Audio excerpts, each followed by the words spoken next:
Bonjour, Tavy Baisley here from French Speak, and in this video I wanted to take you through the 10 reasons why you might want to consider coming on a French Speak retreat. So I'm running a 7-day language and culture immersion trip in September for any Francophiles out there, and it's a ladies group. It's 7 days in Provence. We pick you up in Nice and we drop you back in Nice at the end of the 7 days. Going to run from the 1st to the 8th of September. And we've got lots and lots of fun things in store for you. So without further ado, number one reason to come on this French Speak retreat is to meet fellow Francophiles. This is going to be a small group with other French learners or Francophiles, so people who love everything French, and we're just all sharing this passion for France and the French language together and getting together. So you're going to be able to make some new friends and be able to practice together and share that passion all together. So definitely consider coming to meet some fellow Francophiles. Numéro 2, second reason for coming on the French Speak retreat is it's going to be like living inside of a postcard. So if you have ever seen what the south of France looks like, it's perched villages, beautiful valleys, little cobblestone streets everywhere, and they're very narrow, but they're beautiful and picturesque, and big stone walls and building. There's colorful markets, food and articrafts market and farmers market once or twice a week in some of the villages.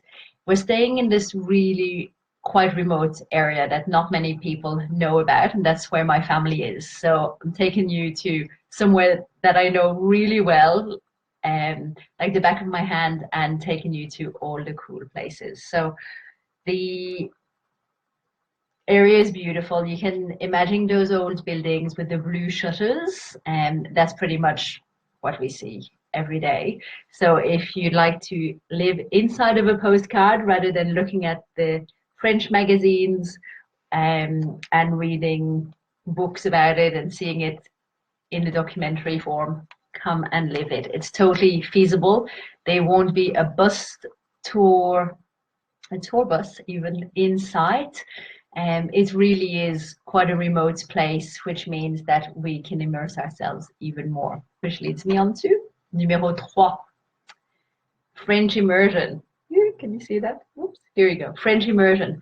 Come to boost your French. We've had some advanced and intermediate students come, and their French has just taken off. The fact of being immersed in it for 24 hours, 7 days a week is quite amazing. Some have started having dreams in French after a few days. Some have left the retreat and gone to travel to other places in France before going back home.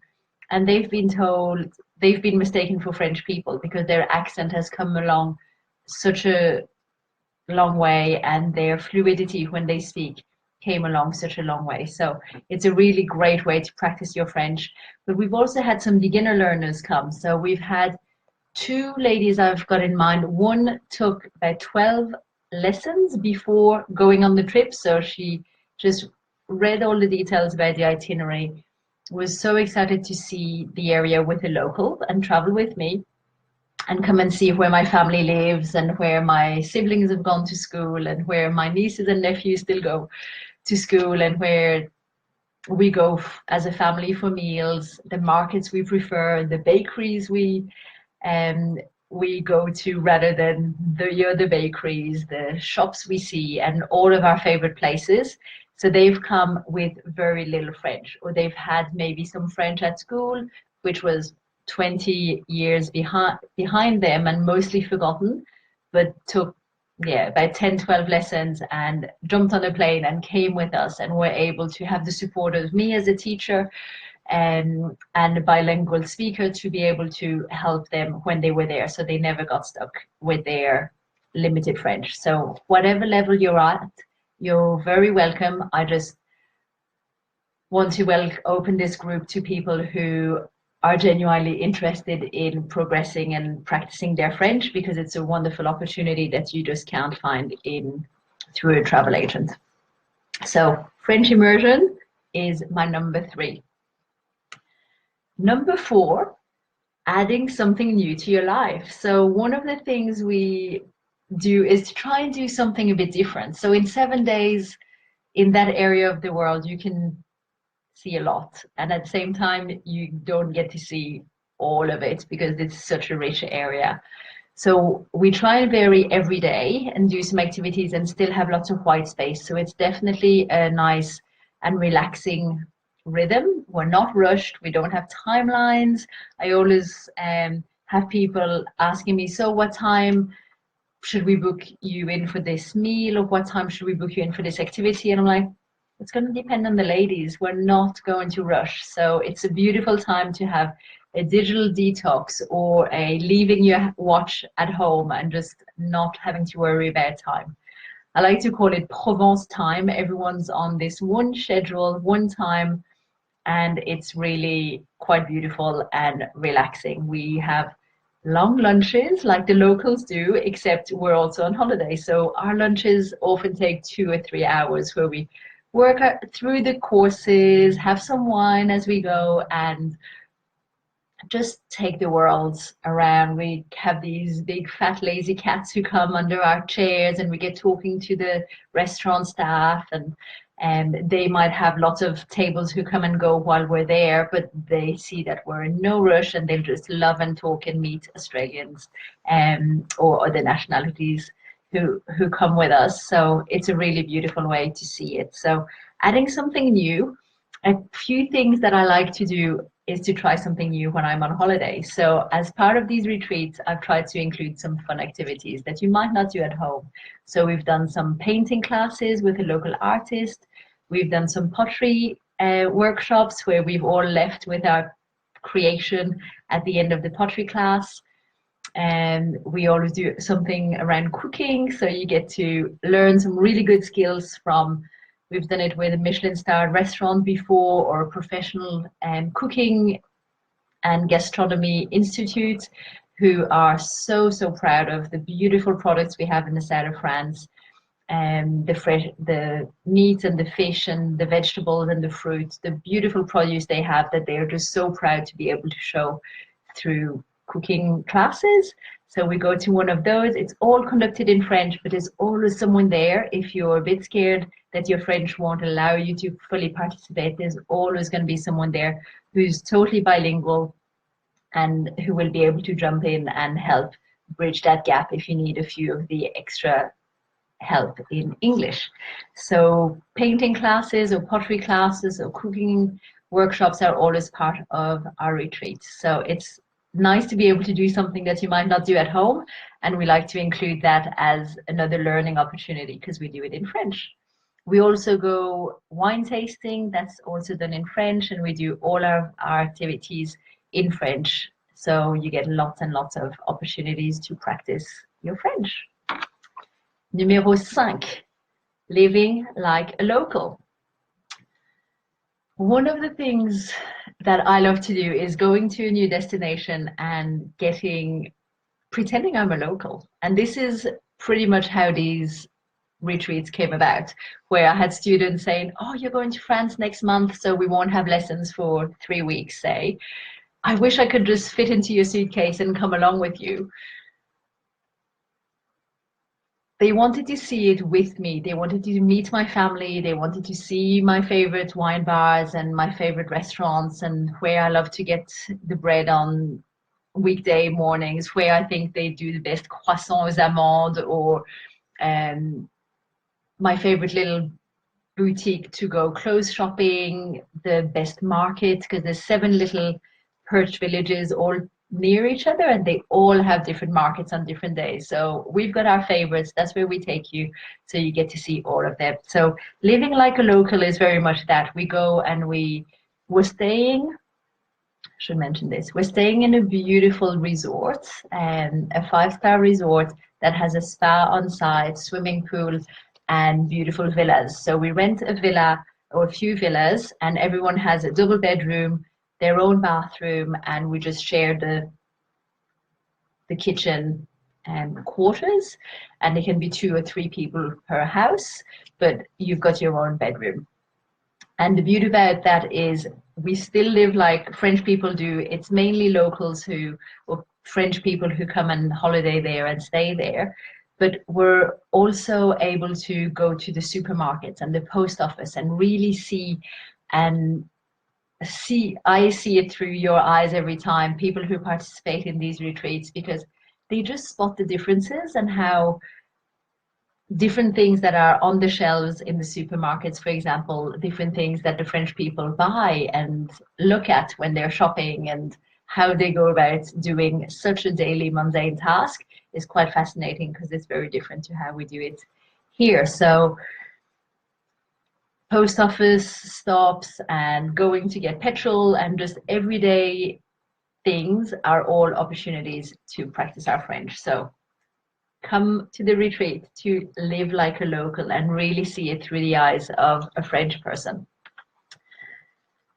Numéro 6. Oh, before I go on to numéro 6, we're halfway through. I did just want to check that we have gone live, and it's not, I had some technology challenges with getting the live to go. So love technology. This happens sometimes, so just bear with me. I want to make sure that there are no other technical issues. And perfect. I think that's working. So there might be a slight delay, but if you pop your comments below, I will be able to answer them. Numéro 6. Numéro 6 is traveling alone, but in a group. So if you have been waiting for a long time to get a travel partner who's as, let's be honest, obsessed about France as you are, this is the perfect group.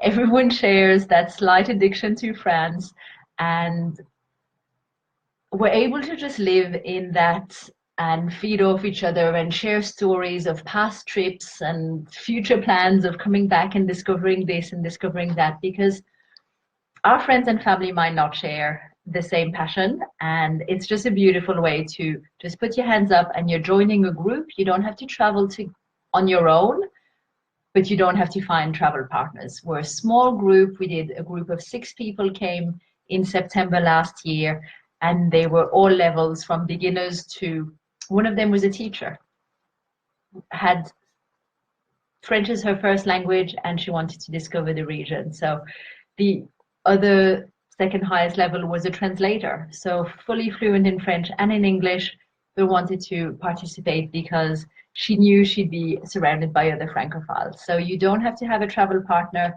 and you don't have to travel alone or join one of these big bus tours that stops 2 nights here and 2 nights there and 3 nights there, and you get to see a lot of the country, and it's got its benefits. But if you're the type of person who likes to travel slowly and enjoy and savor it like French people do, then it's really designed with that in mind. So you can come and travel alone. Bonsoir. Thanks for everyone hopping online. It's so lovely to see you. I'm on number 7. 7 reason to come and join the French Speak Retreat is to come and eat and drink à la française. I quite like my food, and I quite like desserts and bakery stops, and I love my coffee, and I love my wine even more. So I will be taking you to all of my favorite drinking places, favorite restaurants that have the best menus and the best, loveliest atmosphere and the most beautiful settings you can think of. And one of my favorite stops is in an old mill that we go and do a lunch there, and I think we stayed there for 3.5 hours last time. So we just sat outside, got to look over the villages that were sprawling above us. I'm trying to point on the camera. So they were perched villages upon us. It was an old mill building, so a beautiful building itself. We had the most amazing food and my favorite cocktail to start with, to start us off. And the final course was cheese platter, which came on a big, huge trolley pushed by this lovely waiter who's been working there for years and knows me and my family by now because we go there at every chance. Every time I go back to France, I live in Brisbane now in Australia. For those who aren't from Australia, when I go home, that's a stop I have to make. So I always take any visitors, whether they're friends visiting, family from overseas, or retreat participants. It's just my favorite place to go to. So we always go there, and this big, huge tray of 40 different cheese options comes out, and you can make your selection and finish your meal. And so it's really quite a stunning place. And the ladies who came last time just fell in love with that restaurant too. And it's always such a hit. So we go and eat and drink à la française, and we pick some really nice and exciting places. I have to say, I like to go back to the same ones I've gone for years and years that my family recommends. Sometimes there's a change of owner, so we stop going to one and they tell me about another one, and I go check it out, and then it makes it on the list, and we just go there and take you to see it with us. Numéro 8 is a really special outing. In these little villages, these little perched villages are really close to Grasse. Grasse is the world capital of perfumes. So all the perfumes you can see in stores and in chemists have all usually gone through, the essence have all gone through this one place. So everywhere in the world, this is really the center of activity for it. They've got beautiful fields of flowers nearby, and Chanel has a big has a castle nearby and a big field of flowers where they get and collect a lot of their roses and lavender and jasmine flowers to make the essence of a lot of their perfumes. So it's quite amazing to see the process that goes behind and the volume of flowers that make the soaps and the essences and the perfumes that go, and the art of les nez, the noses, which are the people who are just highly trained to detect different smells, and it's a fascinating world. So we always do a visit there, and again we bolt on to, we either have a private tour, or if there's a French visit going, we go there, and anyone who's not understanding everything has backup with us. So there's always a bilingual guide there to help you along the way. Numéro 9. Numéro 9 is a cruise. So one of the day trips is to the Côte d'Azur, which is the French Riviera. So even though we're in the perched villages for the whole week, one of the days we come back and we spend a day in Cannes.